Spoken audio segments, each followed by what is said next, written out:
ಬೇರೆ ಭೂ ಸುಧಾರಣೆ, ಅದಕ್ಕಿಂತ ದೊಡ್ಡ ಅಚೀವ್ಮೆಂಟ್ ಅವ್ರೇನು ಮಾಡಿದೆ ಅದನ್ನೇ ಮಾಡಿಸತ್ತಿದ್ರು ಕೂಡ ಎಷ್ಟು ಶಾಶ್ವತ ಉಳಿತದೆ.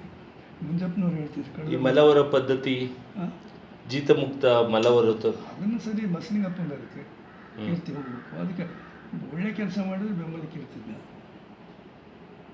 ಗೊತ್ತಾಯ್ತಾ? ಅದಕ್ಕೇನು ಸಂದೇಹ ಇಲ್ಲ. ಪ್ರತಿಯೊಬ್ಬರಲ್ಲಿಯೂ ಲೋಪದೋಷಗಳಿದೆ ರೀ, ಅವರಲ್ಲಿಯೂ ಲೋಪದೋಷಗಳಿದೆ, ಇಲ್ಲ ಅಂತಲ್ಲ, ಇಲ್ಲ ಅಂತಲ್ಲ, ನಿಮ್ಗೆ ಗೊತ್ತಿದೆ. ಆದರೆ ಮೇಂಡ್ಲಾರ್ದು ನಾನು ಬಿಜಾಪುರದಲ್ಲಿ ಇದ್ದಾಗ ಎರಡು ವಿಚಾರಗಳಲ್ಲಿ ನಮ್ಮ ಸ್ವಾನುಭವ ಬಂದಿದ್ದು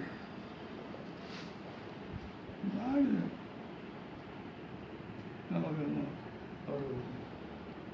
ಅವರು ಎಮರ್ಜೆನ್ಸಿ 74-76 ನನ್ನಲ್ಲಿದ್ದೆ. ಅಲ್ಲಿ ನನಗೆ ಒಂದು ಬಾದಾಮಿನಲ್ಲಿ ಸೈಟ್ ಬೇಕಾಗಿತ್ತು ಕೋರ್ಟ್ ಕಟ್ಟಡಕ್ಕಾಗಿ. ಅಲ್ಲಿ ಆ ಸರ್ಕಾರಿ ಜಮೀನಲ್ಲಿ ಹೆಳವರು ಗುಡಿಸಲು ಹಾಕೊಂಡಿದ್ದರು.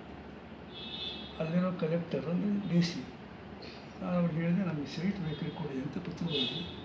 ಎಲ್ಲಿದೆ ಅಂದರೆ ಇಂಥ ಕಡೆ ಇದೆ.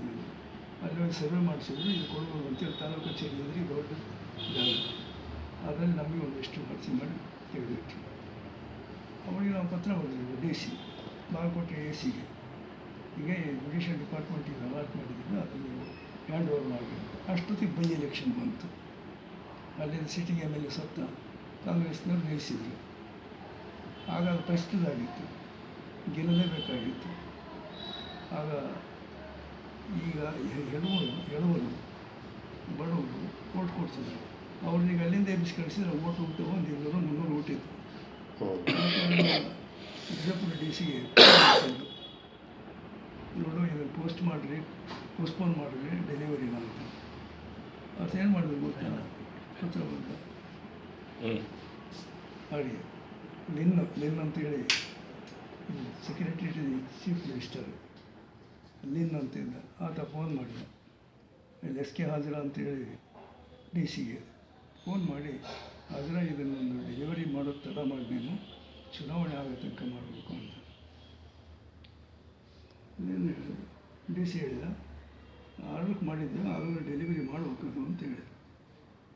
ಮಾರಾಯ ಚುನಾವಣೆ ಇದೆಯಪ್ಪ, ಅದೊಂದು ಚುನಾವಣೆ ಮುಗಿದ ಮೇಲೆ ನೀನು ಡೆಲಿವರಿ ಮಾಡಿಸ್ರಿ ಅಂದ. ಆಗ ಬಂತು. ಈಗ ನನ್ನ SK ಆದರೆ ಕೇಳಿದೆ ಏನು ಮಾಡೋಣ. ನೋಡಿಯಪ್ಪ, ನಿಮ್ಮ ಸರ್ಕಾರಕ್ಕೂ ನಿಮಗೂ ಬಿಟ್ಟು ಮಾತಾಡೋದು, ನಮಗಂತೂ ಸೈಟ್ ಬೇಕು ಅಲ್ಲ, ಒಂದು ತಿಂಗಳು ಬಿಟ್ಟು ಮಾಡಿದರೆ ಹೆಂಗೆ ಅಂತ.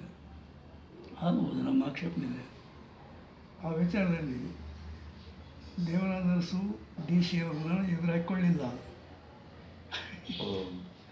ಆದರೆ ಉಪಾಯ ಮಾಡಿ ಪೋಸ್ಟ್ಪೋನ್ ಮಾಡಿಸಿ ಚುನಾವಣೆ ಗೆದ್ದು ನಾನು ಹೊರಟ್ಟಿ ಅಂತ.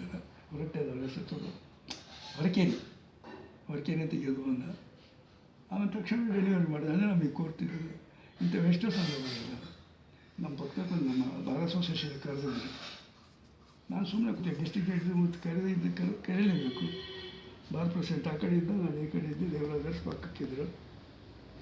ನನಗೊಂದು ಅಲ್ಲಿರೋ ಎಕ್ಸಿಕ್ಯೂಟಿವ್ ಇಂಜಿನಿಯರಿಗೆ ಅಥವಾ ಸೂಪ್ರಿಂಟಿಂಗ್ ಅಂತೇಳಿ, ಆ ಹಿಂದಿನ ಕಾಲದಲ್ಲಿ ಕೋರ್ಟ್ನಲ್ಲಿ ಈ ಮುಂಬೈ ಸರ್ಕಾರ ಇದ್ದಾಗ ಈ ಪಕ್ಷಗಾರರಿಗೆ ಸಾಕ್ಷಿಗಳಿಗೆ ಪೊಲೀಸರು ಬಂದರೆ ಕೂತ್ಕೊಳ್ಳಿಕ್ಕೆ ಅಂತೇಳಿ ಒಂದು ಇದನ್ನೇ ಮಾಡಿದ್ರು ಕೋರ್ಟ್ ಪಕ್ಕದಲ್ಲಿ. ಅದು ಬರ್ತಾ ಏನಾಯಿತು, ಸರ್ಕಾರದವರು ಸಡ್ಲ ಬಿಟ್ಟರು. ಅಲ್ಲಿರೋರು ವಕೀಲ್ ಗುಮಾಸ್ತರು, ಟೈಪಿಸ್ಟು, ಡಾಕ್ಯುಮೆಂಟ್ ರಿಜಿಸ್ಟರ್ಸು ಅದನ್ನು ಆಕ್ರಮಣ ಮಾಡಿದ್ರು. ಆರೋಪಗಳು ಸಾಕ್ಷಿಗಳು ಬಂದರೆ ಬಿಸಿಲಾಗಿರ್ಬೇಕಾಯ್ತು. ನಾನೇನೋ ಮಾಳಿಗೆ ಮನೆ ನಿಂತ್ಕೊಂಡು ನೋಡ್ತಿದ್ದೆ. ಪಾಪ ಒಳ್ಳೆ ಬೆಂಗಳೂರು ಬಿಜಾಪುರ ಬಿಸಿಲಲ್ಲಿ ಹಿಂಗೆ ಇರ್ತಾರಲ್ಲ ಅಂತ ಸೂಪ್ರಿಂಟಿಂಗ್ ಅಂತ ಹೇಳಿದೆ, ಒಂದು ಶೆಡ್ ಹಾಕಿಸ್ಕೊಡ್ರಿ, ಎಮರ್ಜೆನ್ಸಿ ಇದೆ ಸರ್, ನಾವೇನು ಕಟ್ಟಕ್ಕೆ ಮಾಡೋದಿಲ್ಲ, ಡೆಮಾಲಿಷ್ ಮಾಡ್ಬೋದು ನಾವು ಅಂತ. ಆ ಪಕ್ಕ ಕೂತ ದೇವರಾಜ ಏನು ಹಾಗೆ ಅಂತ ಸುಮ್ಮನೆ ಕೇಳಿದೆ. ನೋಡಿ ಪಾಪ ಬಡ ಜನ ಬರ್ತಾರೆ, ಬಿಸಿಲಲ್ಲಿ ನಿಲ್ತಾರೆ, ಅವ್ರಿಗೂ ಶೆಡ್ ಹಾಕಿಕೊಡಿ.